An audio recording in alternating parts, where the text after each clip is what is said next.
Benjamin Grange nous a rejoint sur ce plateau Décideur TV à l'occasion du colloque NPA Le Figaro. Benjamin, vous êtes directeur général délégué du groupe Egis Dentsu France.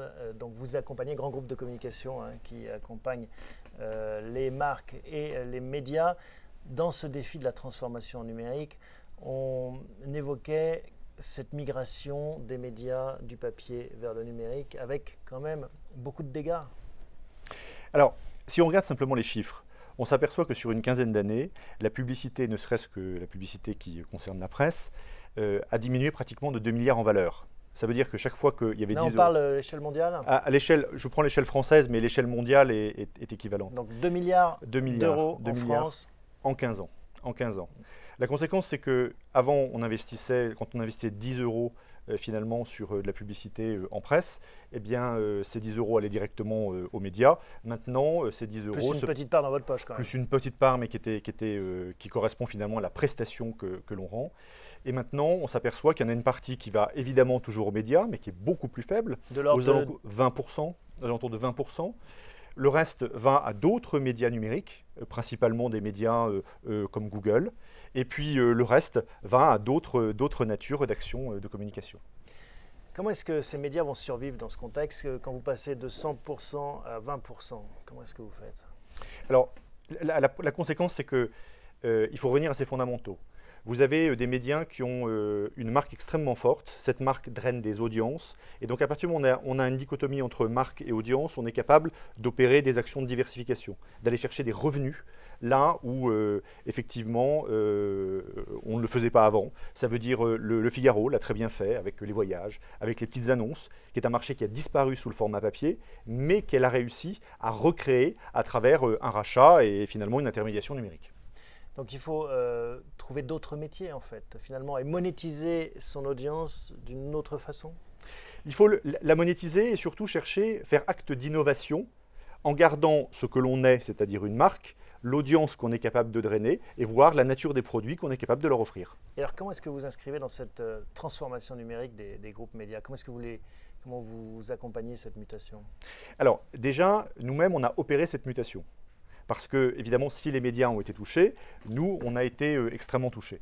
Il y a une dizaine d'années, dans le groupe en France, 70% de nos activités venaient des activités de médias.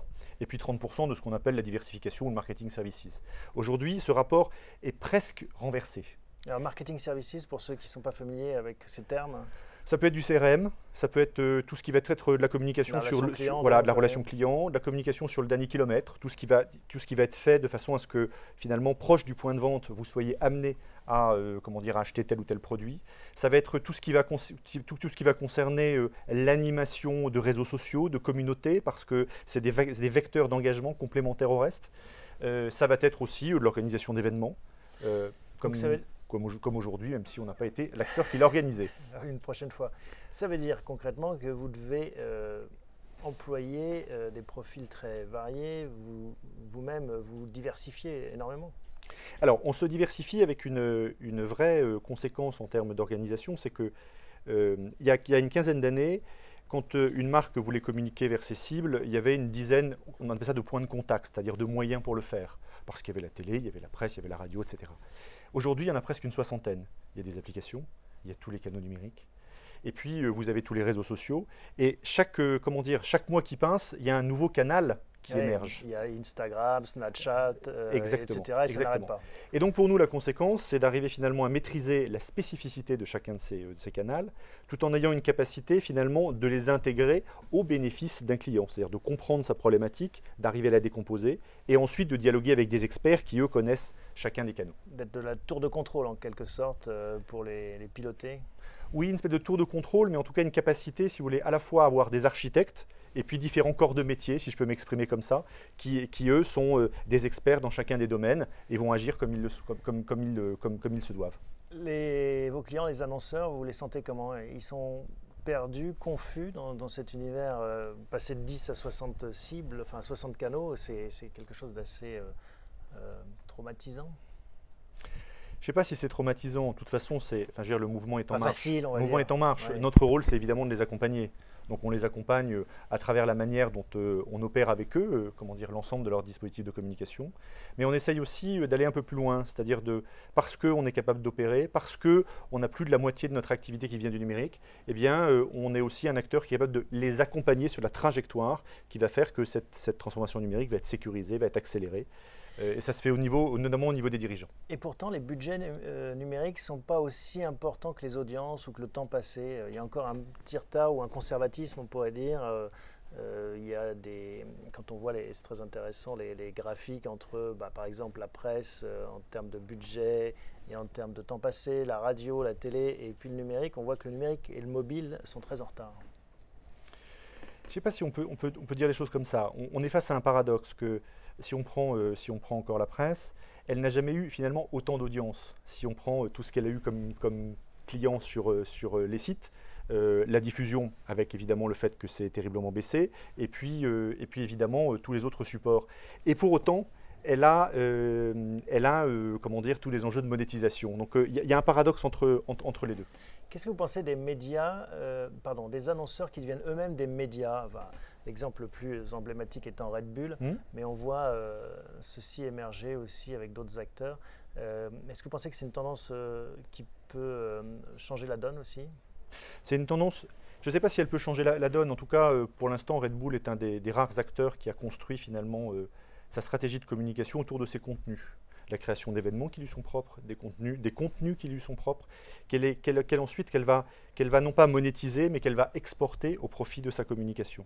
C'est un des rares acteurs qui agit comme ça, même si la tendance, c'est évidemment de passer d'un modèle publicitaire, où finalement on est sur un message très descendant, à un contenu de marque qui a aussi de la valeur pour l'audience qui le reçoit. Une dernière question, Benjamin Grange. Quel objectif vous fixez, quel objectif numérique vous fixez pour l'année 2015, vous, à titre perso ou pour votre entreprise?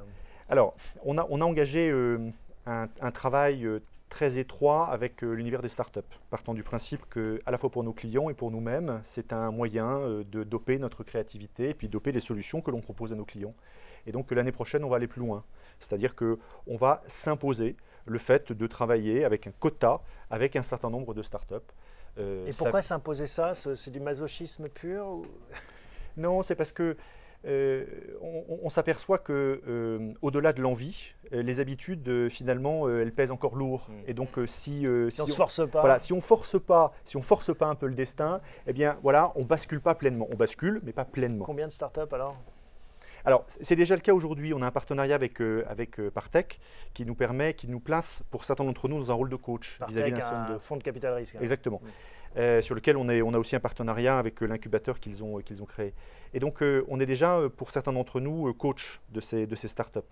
L'année prochaine, on va aller plus loin, de façon à ce que finalement, nous, dans les partenaires que l'on utilise, eh bien, on donne davantage l'accent à des startups avec un montant très, très clairement affiché. Merci Benjamin Grange. Merci beaucoup. À bientôt. Merci.